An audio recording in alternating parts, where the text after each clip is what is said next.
Good morning दोस्तों।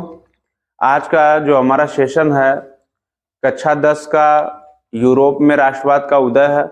राष्ट्रवाद का उदय परीक्षा के अन्य परीक्षाओं के लिए उपयोगी भी है। आइए हम लोग देखते हैं कि यूरोप में राष्ट्रवाद का उदय क्या है। सबसे पहले जानेंगे कि राष्ट्र क्या है। सबसे पहले क्या जानेंगे, राष्ट्र क्या है। तो राष्ट्र देखिए है बेटा, अर्नेस्ट रेनर कहते हैं। अर्नेस्ट रेनर यूरोपीय सदस्य हैं। वो क्या कहते हैं कि समान भाषा, नस्ल, धर्म से बने क्षेत्र को क्या कहते हैं बेटा, राष्ट्र कहते हैं।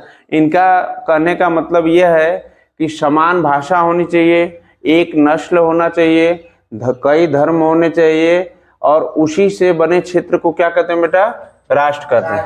राष्ट्र का भाषा समझ में आया आप लोगों को, परिभाषा। दूसरा क्या है, राष्ट्र के बाद टॉपिक जो है आप लोगों का राष्ट्रवाद है। ठीक है, लोग कहते हैं कि राष्ट्रवादी व्यक्ति हैं। ठीक है, तो राष्ट्रवाद होता क्या है, देखिए अपने राष्ट्र के प्रति प्रेम की भावना को राष्ट्रवाद कहते हैं। ऐसा नहीं है कि राष्ट्रवाद का फोटो ले लिए और उसको घर में लगा लिए तो राष्ट्रवाद हो जाएगा। ठीक है, राष्ट्रवाद के प्रति प्रेम का मतलब है कि राष्ट्र के प्रति आप समर्पण रहेंगे। किसी भी दैनिक गतिविधि अच्छी हो, बुरी न हो, बुरी हो तो उसके खिलाफ क्या संघर्ष करना है। ठीक है, उसके लिए लड़ाई लड़ना है। अभी देखो पहलगाम में आतंकी हमला हुआ था, तो ये राष्ट्र के जो खिलाफ लोग थे, ठीक है, ये आतंकी हमला किए थे। तो हम लोगों को क्या करना है कि राष्ट्र के प्रति प्रेम, इसके लिए क्या किया जाना चाहिए, क्या नहीं किया जाना चाहिए, इस पर ध्यान रख के राष्ट्र को क्या करना है, तरक्की और खुशहाली के मार्ग पर ले जाना है। ठीक है, आगे देखिए, देखते हैं हम लोग नेपोलियन कौन थे। आप लोगों का जो मेन टॉपिक है नेपोलियन के बारे में। ठीक है, कक्षा 9 में भी था, 10 में है, और अन्य जो परीक्षा देते हैं कक्षा 9 से 10 का जो सिलेबस रहता है नेपोलियन के बारे में दे देता है कि नेपोलियन कौन थे। ठीक है, तो देखिए नेपोलियन का जन्म होता है, नेपोलियन के बारे में पढ़ेंगे। नेपोलियन का जन्म 15 अगस्त 1769 को हुआ। कब हुआ बेटा, 15 अगस्त 1769 को हुआ। ये डेट कक्षा 10 के लिए बहुत उपयोगी पूछा जाता है 1 नंबर में कि नेपोलियन का जन्म 15 अगस्त 1769 को हुआ। ठीक है, बात आगे आती है, नेपोलियन एक महान सम्राट था। आप लोग उसके बारे में पढ़ाए भी थे कक्षा 9 में कि नेपोलियन क्या था, बहुत ही अच्छा राजा था। आगे देखिए, जिसने अपने व्यक्तित्व एवं कार्यों से पूरे यूरोप के इतिहास को प्रभावित किया था।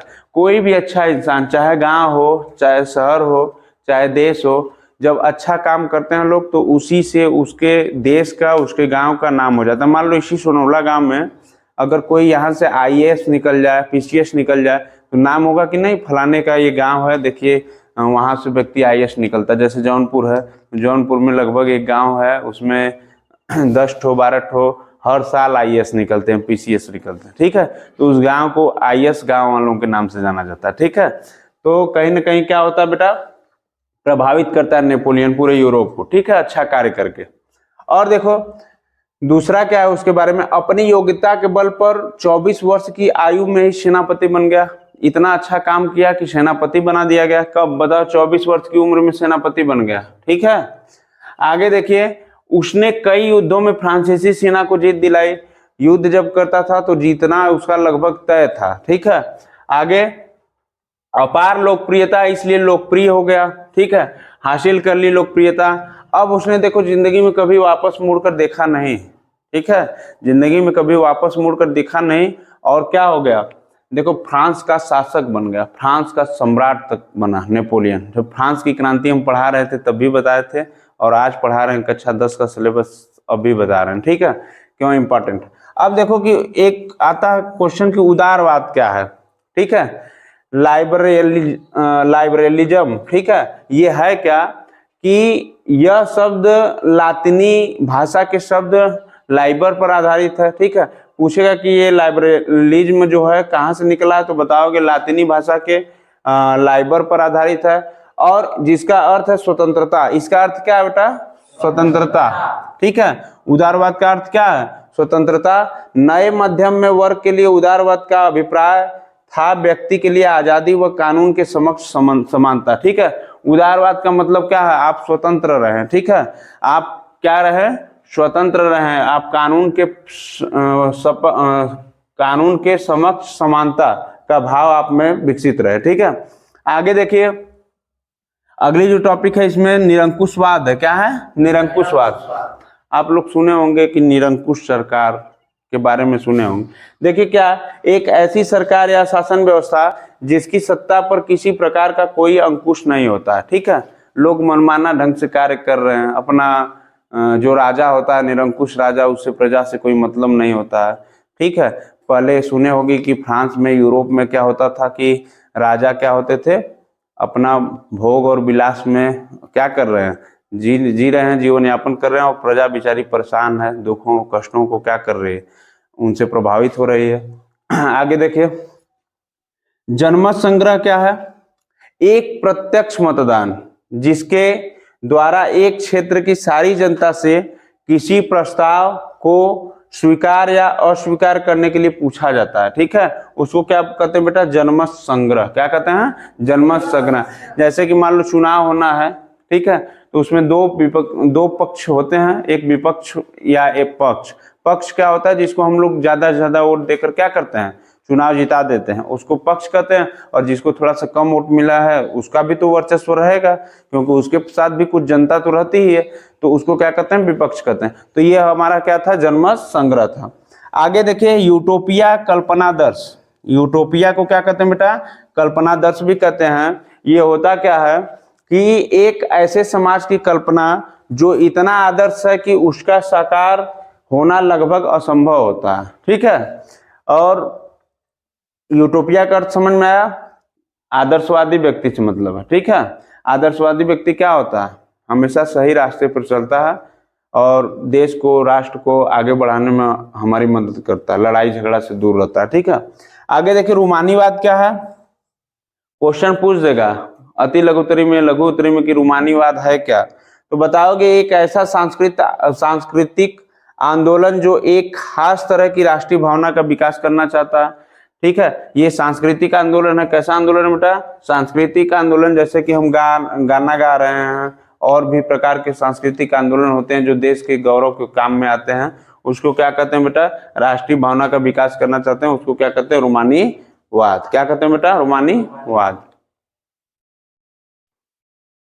देखिए, जुंकर्स के बारे में पढ़ते हैं कि जुंकर्स क्या है। ठीक है, जुंकर्स देखो बेटा, प्रसा की सामाजिक श्रेणी का नाम जिसमें बड़े बड़े जमींदार शामिल थे। ठीक है, प्रसा थी, उसके सामाजिक श्रेणी का नाम क्या था? जुंकर्स था, जिसमें बड़े बड़े जमींदार शामिल थे। जमींदार का मतलब होता है कि आवश्यकता से ज्यादा जमीन जिसके पास होती है उसको क्या कहते हैं? जमींदार कहते हैं। ठीक है, पहले जमींदार होते थे, गरीब लोगों का भी पेट भरने का काम करते थे। ठीक है, आवश्यकता से ज्यादा हमारे पास संपत्ति है तो दान करने का कार्य करते थे, उसी को जुंकर्स बोला जाता है। देखिए, राष्ट्रवाद के उदय के कारण क्या थे? राष्ट्रवाद के उदय का कारण क्या था? देखिए, निरंकुश शासन व्यवस्था हो गई थी, राजा निरंकुश हो गया था, राजा भोग विलास में व्यस्त रहते थे, अपना काम धाम सही से नहीं करते थे, प्रजा को मान सम्मान नहीं देते थे, कहाँ पे क्या कमी है उसको भी क्या किया जाता था? इग्नोर किया जाता था। तो इसको निरंकुश शासन जब व्यवस्था हमारा खराब हो चुका था। उदारवादी विचारों का प्रसार धीरे धीरे होने लगा। स्वतंत्रता लोगों को चाहिए थी और समानता चाहिए थी, समानता खत्म हो गया था। राज्य को कई वर्गों में बांट दिया गया था, एक था उच्च वर्ग, एक था निम्न वर्ग, एक था मध्यम वर्ग। ठीक है, तो लोगों में समानता की कमी थी, बंधुत्व का नारा कम दिया गया, शिक्षित मध्य वर्ग की भूमिका थी। ठीक है, ये सब करने में किसकी भूमिका थी? शिक्षित मध्यम वर्ग की भूमिका थी। लोग शिक्षित होते जा रहे थे, अपनी मांगों को क्या कर रहे थे? आगे रख रहे थे। आगे आते हैं हम लोग, यूरोप में राष्ट्रवाद का क्रमिक विकास कैसे हुआ था? मैं कक्षा 9 के सिलेबस में फ्रांस की क्रांति वाले में सब बताया था बेटा कि कैसे कैसे कौन सा डेट है, इसको याद कर लेना, वेरी इंपॉर्टेंट है। देखिए, कक्षा 10 के एग्जाम में भी देखो, क्रमिक विकास। पहले कौन सी क्रांति आई बेटा? फ्रांस की क्रांति। फ्रांस की क्रांति कब हुई? 1789 में। इस डेट को याद कर लेना, एग्जाम के लिए बहुत ही महत्वपूर्ण है। आगे देखिए, फ्रांस की क्रांति के बाद तुरंत नागरिक संहिता आती है 1804 में। कब आती है बेटा? 1804 में। तो फ्रांस की क्रांति रट लेना 1789, नागरिक संहिता 1804। उसके बाद जो हमारा विकास रहा, वियना की संधि हुई। कौन सी संधि हुई बेटा? वियना की संधि। पूछेगा एग्जाम में, वियना की संधि कब हुई? तो 1815 में। ठीक है, उसके बाद क्या होता है? उदारवादियों की क्रांति होती है। जो उदारवादी लोग होते हैं, मैं बताया था उदारवादियों के बारे में परिभाषा अभी कुछ देर पहले। तो उदारवादियों की क्रांति होती है 1848 में। उसके बाद जर्मनी का एकीकरण होता है, जर्मनी एक हो जाता है। ये एग्जाम में पूछेगा इसका डेट कब एक होता है, तो 1866 से 1871 के बीच, ठीक है। और उसके बाद इटली का भी एकीकरण होता है। इटली के लोग क्या करते हैं, पढ़ते लिखते हैं, मध्यम वर्ग बहुत ही कोशिश करता है। इटली का एकीकरण होता है 1859 से लेकर 1871 तक, ठीक है। ये क्रम था, यूरोप में राष्ट्रवाद के विकास का क्रम था, ठीक है। आगे देखिए, यूरोप में राष्ट्रवाद का निर्माण कैसे हुआ। देखिए, किसी भी राष्ट्र के निर्माण के लिए एक सामूहिक पहचान, संस्कृति, परंपरा आदि का समान होना जरूरी है, ठीक है। जब तक आप अपने संस्कृति, सभ्यता की पहचान और परंपरा को आगे नहीं बढ़ाते हैं, तब तक आपके राष्ट्रवाद का निर्माण नहीं होगा। बात समझ रहे हैं। चाहे भारत की गौरव संस्कृति सभ्यता हो, इसका भी निर्माण कब तक होगा, जब आप इसको सुरक्षित रख पाएंगे, बचा पाएंगे, इसके लिए काम करेंगे, इसकी तरक्की के लिए, तब हो पाएगा। आगे देखिए, यूरोप में अलग समाज कैसे था। देखिए, अलग अलग समाज था यूरोप में, ठीक है। पहला समाज जो था हमारा हैब्सबर्ग। कौन था बेटा, हैब्सबर्ग साम्राज्य में लोग जर्मन, कौन सा बेटा, जर्मन, अंग्रेजी भाषा, फ्रेंच भाषा, इटली के लोग, ठीक है, अलग अलग दो भाषाएं बोलते हैं। बात समझ रहे हो। जितने लोग थे देखो कौन कौन सी भाषा बोल रहे हैं, जर्मन बोल रहे हैं, अंग्रेजी बोल रहे हैं, फ्रेंच बोल रहे हैं, इटली बोल रहे हैं। तो कई तरह के लोग पाए गए कि नहीं पाए गए। आगे देखिए, यूरोपीय समाज की संरचना कैसी थी। 19वीं शताब्दी से पहले यूरोपीय समाज की संरचना कैसी थी। तो देखिए, यूरोपीय समाज असमान रूप से दो भागों में बटा था। इसको मैं मानता हूं कि 3 भाग में बटा था। कौन कौन से होते हैं, देखिए, किताबी भाषा में 2 भाग हैं। आपका पहला भाग उच्च वर्ग, जिसको बोला जाता है कुलीन वर्ग। क्या बोला जाता है, कुलीन वर्ग। और दूसरा जो है निम्न वर्ग, जिसको बोला जाता है कृषक एवं मजदूर वर्ग, ठीक है। और तीसरा एक आता है मध्यम वर्ग। मध्यम वर्ग के लोग थोड़ा पढ़ लिख लिए, अपने विचारों के लिए संघर्ष करने लगे, संस्कृति और सभ्यता बचाने के लिए, एकता, समानता और स्वतंत्रता के लिए, ठीक है। दूसरी चीज क्या है कि उच्च वर्ग के बारे में पढ़ेंगे कि ये वर्ग कैसा था। देखो, इनकी संख्या कम है। इनकी संख्या क्या है, कम है। वर्चस्व जमाने वाले थे। ये क्या थे, अपना वर्चस्ववादी व्यक्ति थे। ये लोग हर जगह दूसरे को दबाने का काम करते थे, अपने को ऊपर रखने का कार्य करते थे। जमींदार या ढेर सारे खेतों के मालिक थे। इनके पास जमीन भी थी, काफी जमीन थी, जो रेहन वहन पे दे के लोगों से क्या करते थे, खेती करवाते थे। सभी अधिकार इनके पास होते थे। जो भी निर्णय लेना चाहते थे, कुलीन वर्ग के लोग क्या करते थे, आपस में निर्णय ले लेते थे। और इसी से क्या होता था, देश आगे, यूरोप आगे बढ़ता था। दूसरी बात है कि निम्न वर्ग। निम्न वर्ग में मैं बताया कि निम्न वर्ग में बेटा कृषक वर्ग आता है, मजदूर वर्ग आता है। जो भी निम्न दर्जे के लोग होते हैं सब निम्न वर्ग में आते हैं। इनकी संख्या क्या होती है, बहुत अधिक होती है, ठीक है। निम्न वर्ग के पास जमीन नहीं होती है, जमीन न थी, किराए पर लोग रहते थे। अब बताओ, जितना कमाएंगे उतना किराया देंगे। इनके पास घर मकान भी नहीं रहता था, ठीक है। खेत हैया नहीं है, किसी भी प्रकार के अधिकार से वंचित। इनको कोई भी अधिकार पर निर्णय लेने का कोई अधिकार नहीं था। तीसरा, 19वीं शताब्दी के बाद एक नया वर्ग बना, जिसको मैं बताया था बेटा, कौन सा वर्ग, नया मध्यम वर्ग। थोड़ा सा जो निम्न वर्ग के लोग पढ़ लिख लेते थे, शिक्षित हो जाते थे। ये करते क्या थे कि डॉक्टर, उद्योगपति, व्यापारी आदि पढ़े लिखे होने के नाते उन्होंने एक समान कानून की मांग की, यानी उदारवाद राष्ट्र की, ठीक है। इसमें स्वतंत्रता, बंधुत्वता और राष्ट्र के समानता के लिए अलग अलग कार्य किए, ठीक है। Thanks for watching my class, my video.